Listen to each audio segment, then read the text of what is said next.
Over the years, Matthias and Celeste had rarely seen each other. Yet, even from just a few encounters, Matthias could tell that she was no longer the confident and spirited person she had once been. Matthias thought back to the Celeste he knew from the past. He could never have associated the word insecure with that individual. He didn't know much about Celeste's marriage to Trevor, but he was completely clueless about her sorry state, which was essentially an open secret. He had his suspicions but didn't voice them. Instead, he sincerely encouraged, "Falling behind for a time doesn't matter. Your ability and talent surpass that of most geniuses. As long as you're still passionate about this field, it's never too late to start again. Don't forget that you were our teacher's favorite student throughout his entire career." Celeste smiled as she listened to him. If he heard that, he'd probably scoff and say that he didn't have much of a choice and could only settle on the least bad one. As she thought of her wise but sharp-tongued mentor, Celeste's smile faltered. "I saw on the news earlier that he also came back for the celebration. How has he been?" "He's doing well, though he's often annoyed by us, his ever-disappointing students, popping up in front of him from time to time," Matthias replied. Celeste chuckled, her mind wandering back to the days when she toiled away working on thesis papers under her mentor every day. "Come back, Cel," Matthias urged. Celeste gripped her cup tightly. After taking a deep breath, she nodded and said, "All right." She had been passionate about artificial intelligence since she was a child, and she loved anything related to this field. But because of her love for Trevor, she had put her dream on hold for 7 years. It would take time to catch up after such a long absence. But she believed that with hard work, it wasn't too late for her. Matthias asked, "When do you think you'll return?" "I still need to transition out of my current job. It might take a while," Celeste explained. "That's fine. There's no rush." As long as she was coming back, a little more time wouldn't matter. They talked for a while longer before Matthias checked the time. "I'm meeting someone who's supposedly a genius in algorithms. They just returned to the country recently. Since we bumped into each other, why don't you come along and meet them?" Celeste shook her head. "I don't know your team well. Maybe next time." "All right." As Matthias left, Celeste saw Trevor's sister, Tegan Fleming, walking toward her. She had seen Tegan in the news but hadn't expected to run into her here. Celeste greeted, "Hello, Tegan." Tegan didn't respond to her polite greeting. She frowned hard instead. "What are you doing here?" "It's Trellis College's 100th anniversary today, so I came to visit." If Celeste hadn't brought this up, Tegan would have forgotten that she graduated from Trellis College too. But aside from current students and staff, the attendees today were mostly honorary alumni invited by the school. What was an unknown nobody like Celeste doing here? Still, as long as she didn't embarrass the Fleming family, Tegan couldn't be bothered to say much. Getting straight to the point, she said, "Nicholas says he misses your cooking. I'll have someone send him over to you and Trevor later." Nicholas was Tegan's son, and he was a year or two older than Jordyn. With her strained marriage and demanding career, Tegan had rarely been involved in her son's life. Over the years, his rebelliousness had only grown, making it even harder for her to manage him now. Upon learning that Nicholas liked Celeste's cooking, Tegan had frequently sent him over to Celeste and Trevor's place over the past 2 years. Aside from Martha, the Fleming family didn't take Celeste seriously. Even Nicholas looked down on her and treated her like a maid despite liking her cooking. In the past, Celeste had tolerated this for Trevor's sake. She did her best to care for Nicholas and didn't chastise or correct him whenever he was disrespectful. But now, as she and Trevor were preparing for divorce, she no longer felt the need to endure it. She rejected Tegan without hesitation. "I'm sorry, Tegan. I'm not available tomorrow." As she planned to return to the AI field, she intended to dedicate her time to meaningful pursuits. After the divorce, she would have no ties to Trevor or his family. She wouldn't waste her time on them anymore. Tegan hadn't expected Celeste to refuse her. After all, Celeste had often humbled herself to please the Fleming family for Trevor's sake. Nevertheless, Tegan didn't dwell on it. She assumed Celeste must have something important going on. Otherwise, she wouldn't have passed up the chance to curry favor. Even so, she felt annoyed. What could possibly be so important? Trevor and Jordyn aren't even with you now. Upon hearing this, Celeste couldn't help but smile bitterly to herself. For years, she had abandoned her own identity and centered her life around them. And now this was how Tegan viewed her. It wasn't undeserved, but Celeste wouldn't live that way anymore. Just as she was about to respond, a group of people approached them. Ms. Fleming. They were clearly there for Tegan.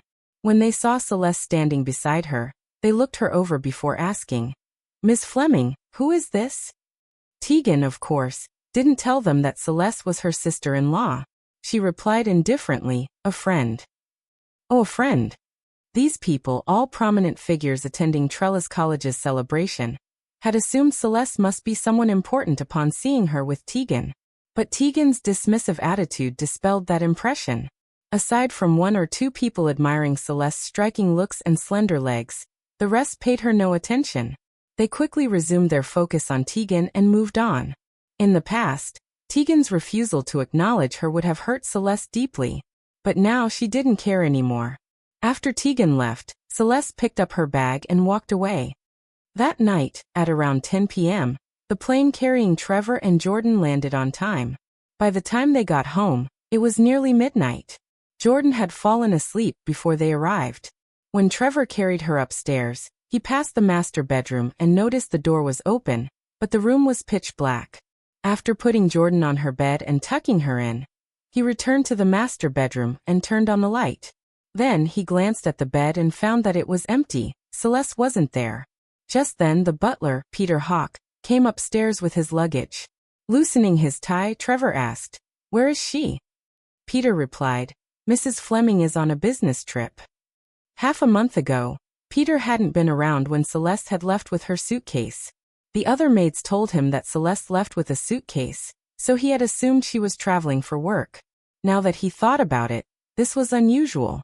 Celeste rarely went on business trips. Even when she did, they typically lasted only 2 or 3 days. This time, she had been gone for over 2 weeks. "All right," Trevor responded indifferently, asking no further questions. The next day, Celeste unexpectedly ran into Trevor at the company. She hadn't known that Trevor and Jordyn had returned to the country. Caught off guard by their sudden encounter, Celeste froze mid-step. Trevor also seemed slightly surprised to see her, but he assumed she had just returned from the business trip and didn't think much of it. He passed by her coldly, his face expressionless. As usual, he treated her like she was a stranger and turned to enter the building. In the past, if Celeste had found out that he'd suddenly come back, she would have been overjoyed. Even if she couldn't throw herself into his arms in such a scenario, she would have been very happy and excited. Her eyes would light up as she greeted him. Even if Trevor remained indifferent, she would have smiled and wished him good morning enthusiastically. But now, Celeste merely glanced at his handsome face before lowering her eyes. There was no longer any trace of the joy and excitement she once felt. Trevor didn't notice any of this and was already walking away. Watching his tall and composed figure disappear into the building, Celeste wondered when he had returned. Since he was back, perhaps the matter of their divorce could soon be addressed. Having resolved to go through with the divorce, Celeste didn't dwell on him further. After she returned to her workstation, she quickly immersed herself in her work. Half an hour later, Zeke called her and instructed her to do something. Prepare 2 cups of coffee and take them to Mr. Fleming's office. In the early days of her marriage, Celeste had learned that Trevor enjoyed coffee. In hopes of winning his favor, she had spent a great deal of effort studying how to brew it perfectly. Her efforts had paid off. After tasting her coffee, Trevor began to specifically request it, both at home and at the office. When she first realized he genuinely liked the coffee she made, Celeste had been thrilled. She naively believed it was the first step toward gaining his approval. But she had underestimated his dislike and wariness of her. While he liked her coffee, that was all he liked. His attitude toward her remained cold and distant. Even when he wanted her coffee, he would have Zeke reach out to her. Once the coffee was prepared, someone else would pick it up for him. He never gave her the opportunity to approach him herself. Only on rare occasions when no one else was available did she get the chance to deliver it to his office personally. This time, it seemed she was to take the coffee directly to Trevor herself from Zeke's tone. After brewing the coffee, Celeste placed the cups on a tray and carried them to his office. The door to his office was ajar. As she approached and was about to knock on the door politely, she saw Wynne sitting on Trevor's lap. The two of them seemed to be locked in a passionate kiss. Celeste stopped in her tracks, her face turning pale. Upon seeing her, Wynne shot up from Trevor's lap, looking flustered. Trevor's expression darkened and he questioned in an icy tone. "Who allowed you to come in?" Celeste tightened her grip on the tray. "I came to bring you your coffee." "That's enough, Ms. Rodriguez." Just then, another one of Trevor's personal secretaries, Jacob Collins, came in. He was aware of Celeste's relationship with Trevor. "What's the point of doing this?" Jacob remarked coldly. Though Jacob didn't say it outright, Celeste immediately understood the underlying implication of his words. He thought she had learned about Wynne's presence at the office and had deliberately used the coffee delivery as an excuse to disrupt them. Judging by Trevor's expression, he seemed to think the same. In the past, Celeste might have done such a thing. But now, she was preparing to divorce Trevor. There was no way she would stoop to such behavior. Still, they didn't give her any chance to explain. "Please leave immediately," Jacob ordered coldly. Celeste's eyes reddened. Her hands, which were holding the tray, trembled slightly. Some coffee spilled from the cups, scalding her fingers. She winced but said nothing and turned to leave. After Celeste took only a few steps, Trevor's voice rang out from the office. "If this happens again, you will be dismissed." But she had already resigned. Even without this incident, she would be leaving as soon as her replacement was found. Still, she knew no one cared about her departure. Hence, there was no point in explaining anything. Keeping mum, Celeste walked away with the tray. As she left, she heard Wynne soothing Trevor with a gentle voice. "It's all right, Trevor. I don't think she meant to upset you. Don't be angry." Celeste poured the coffee down the drain and rinsed her scalded fingers under the cold tap water. Then, she took out some ointment from her bag and carefully treated the burn. Although her cooking and coffee-making skills were now exceptional, she didn't really know how to do any of these things before marrying Trevor. She hadn't even tasted coffee before their marriage. For the sake of Trevor and Jordyn, she had learned everything later on. The process had been grueling, and it took countless hours to achieve the perfection she now displayed. Only she knew the hardships she had endured. As for the ointment in her bag, any mother who cared for her child personally would instinctively carry such items. Since Jordyn had gone to Andoston with Trevor, the ointment had rarely been used. Fortunately, it hadn't expired yet. After treating her wound, Celeste suppressed the stabbing pain in her heart and returned to her desk to continue working. Just as she finished organizing some files, she overheard two colleagues chatting. "Did you hear? Mr. Fleming's girlfriend came to the office." "Girlfriend? Does Mr. Fleming have a girlfriend? Who is she? Is she pretty?" "I have no idea about her family background, but reception said she's from a wealthy family. On top of that, she's super gorgeous and very elegant." Upon noticing Celeste getting up, the gossiping colleagues remembered they had to attend a meeting with her and stopped their idle chatting. "Let's focus on work. We can chat later." Celeste knew the girlfriend they mentioned was Wynne, but her expression remained unchanged. She followed them into the elevator and headed to the meeting room. Just as they exited the elevator, they saw Wynne approaching with 4 senior managers. They surrounded Wynne with ingratiating and deferential expressions. Wynne smiled. "Thank you all for showing me around the company. I'm sorry for the trouble." Dressed in designer clothes, Wynne exuded the elegance of a wealthy heiress. Her tone was polite but carried a hint of aloofness, as though she already considered herself the wife of the company's CEO. The managers laughed obsequiously. "It's our duty, Ms. Lockett, given your relationship with Mr. Fleming." "Exactly. That is absolutely right." Spotting Celeste and her colleagues exiting the elevator, the managers frowned with displeasure even though they had already stepped aside to make way. "Watch where you're going. Be careful not to bump into Ms. Lockett. Have you got no manners?" The 2 colleagues beside Celeste stole glances at Wynne and hurriedly stepped back, pressing themselves against the wall. Wynne noticed Celeste too, but quickly looked away. Her expression was indifferent, and she acted as if Celeste didn't exist. She stepped into the elevator with the managers surrounding her. As the elevator doors closed, Celeste's two colleagues breathed a sigh of relief before resuming their excited gossip. That must have been Mr. Fleming's girlfriend, right? Wow, she's stunning. Look at all those designer labels. What she's wearing must cost a fortune. As expected of someone from an affluent family. She's so confident and poised. Compared to us ordinary people, she's on a different level. Exactly. They turned to Celeste and asked quietly, "What do you think, Celeste?" Lowering her eyes, Celeste answered lightly, "Yeah, you're right." Wynne was, in fact, the illegitimate daughter of Harvey Lockett, Celeste's birth father. Well, the term illegitimate wasn't entirely accurate after some changes took place. When Celeste was 8, Harvey was unwilling to let Wynne and her mother suffer any longer. He had insisted on divorcing Celeste's mother, Isabel Rodriguez, to marry Wynne's mother.